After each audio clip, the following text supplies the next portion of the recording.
जैसा कि आप जानते हैं कि सर्दियां स्टार्ट होते ही हमारे घरों में मुख्तलिफ़ मीठे डिज़र्ट या फिर हलवाजात बहुत ज़्यादा खाना पसंद किए जाते हैं, जिनमें सबसे पहले तो नाम आ जाता है गाजर के हलवे का और गाजर की खीर का। ये बहुत ज़्यादा पसंद किए जाते हैं। आज हम आपके साथ सिर्फ एक गाजर से बनने वाली बहुत ज़्यादा मज़ेदार और शानदार रेसिपी शेयर करेंगे, जिसके आगे आपको गाजर के हलवे और गाजर की खीर का भी टेस्ट फीका लगने वाला है। बिस्मिल्लाहिर्रहमानिर्रहीम। अस्सलाम वालेकुम। शेफ़ आमना ऑफिशियल में आपको खुशामदीद। उम्मीद करते हैं आप सब खैरियत से होंगे। फिर बिना टाइम ज़ाया के आसान ज़बरदस्त रेसिपी स्टार्ट करते हैं। तो यहाँ हमने 3 गाजरें ली हैं। इनके हमने छिलके रिमूव करके अच्छी तरह से इसको धो लिया। तो हमारे पास छोटे साइज़ की गाजर थी तो हमने 3 ली हैं। आपके पास बड़े साइज़ के हो तो आपने एक ही इस्तेमाल करनी है। तो ग्रेटर लेंगे और इसकी मदद से हम गाजरों को ग्रेट कर लेंगे। गाजरों को ग्रेट कर लेने के बाद एक पैन लेंगे और इसके अंदर हमने गाजरों को ट्रांसफ़र कर लेना है। बनाना तो बेहद आसान है और खाने में माशाल्लाह बहुत ज़्यादा लजीज और मज़ेदार बन के तैयार होती है।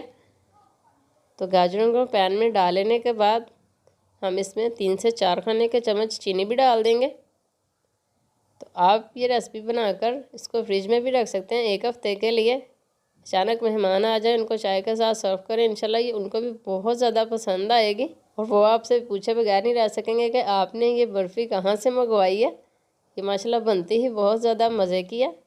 तो साथ ही हम इसमें 3 से 4 खाने के चम्मच पानी भी डाल देंगे और मीडियम फ्लेम पर हमने गाजरों को इतना पकाना है कि गाजरें गल जाएँ अच्छी तरह से।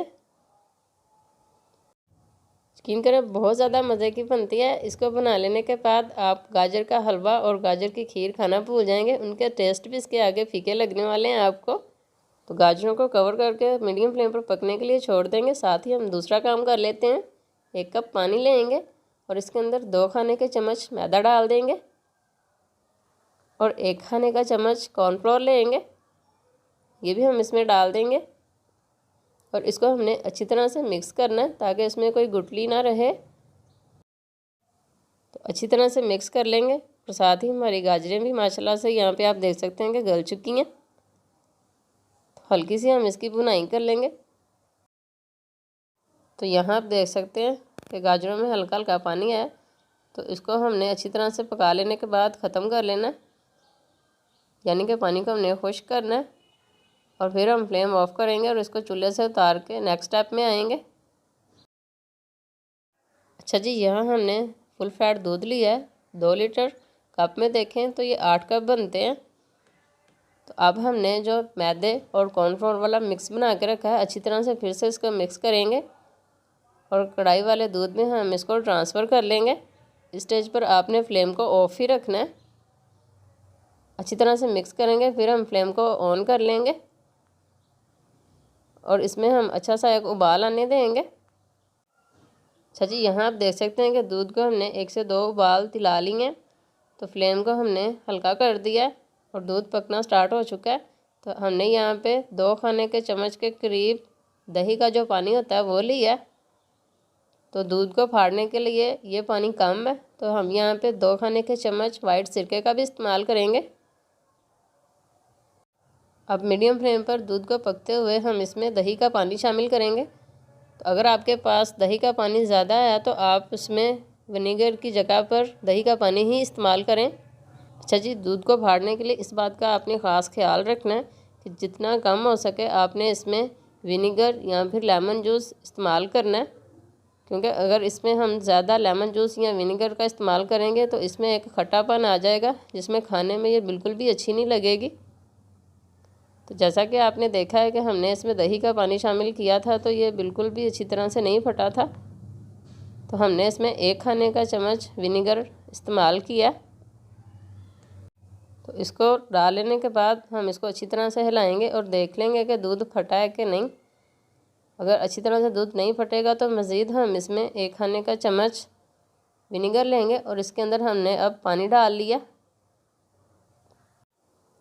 तो हम इस स्टेज पर कोशिश कर रहे हैं कि दूध हमारा विनेगर की कम क्वांटिटी में ही फट जाए, जिससे हमारी जो मिठाई है वो एकदम शानदार बन के तैयार हो। तो मिठाई कह लें या फिर आप इसको हलवा भी बोल सकते हैं।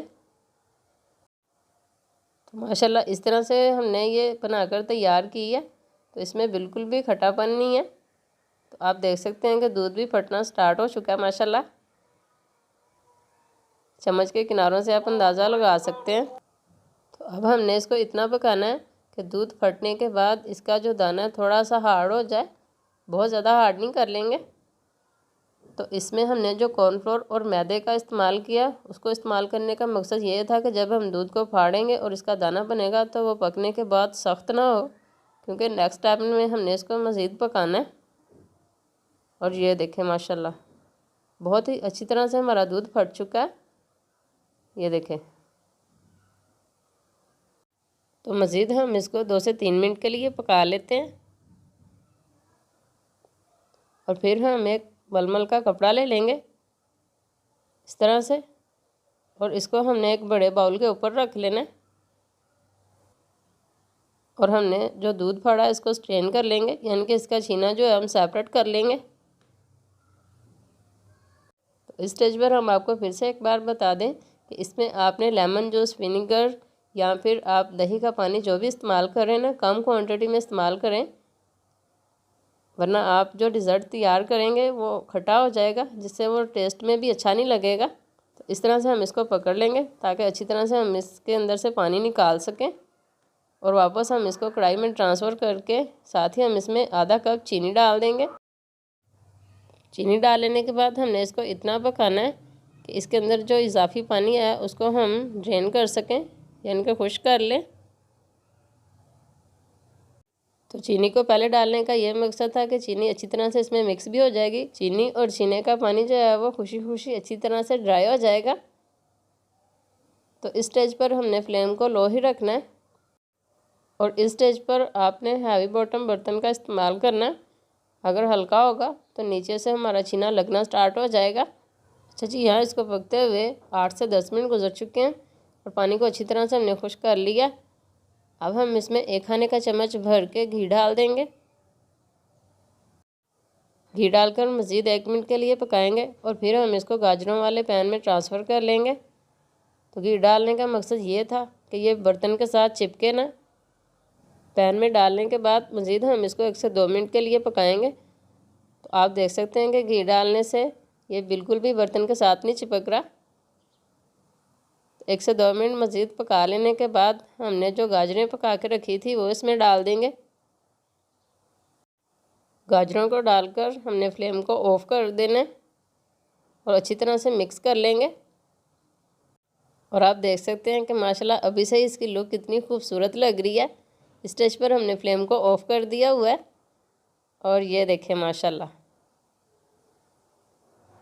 स्टेज पर आपको रेसिपी अच्छी लगे तो प्लीज़ लाइक और शेयर ज़रूर किया करें। अब हम इसमें कुछ ड्राई फ्रूट डालेंगे, जिसमें हमने पिस्ते और काजू लिए हैं। ये डालकर अच्छी तरह से मिक्स कर लेंगे। ड्राई फ्रूट डालने से ये बहुत ज़्यादा मज़े की बन जाएगी। तो अगर आप इसमें ड्राई फ्रूट डाल रहे हैं तो आपने इसमें बादाम, पिस्ता और काजू का इस्तेमाल करना है। अखरोट का इस्तेमाल ना कीजिएगा, क्योंकि अखरोट कलर छोड़ देता है। तो हमने इसको एक ट्रे में डालकर सेट कर लिया है और इसको छोड़ देंगे तकरीबन आधे घंटे के लिए और फिर हम इसकी कटिंग करेंगे।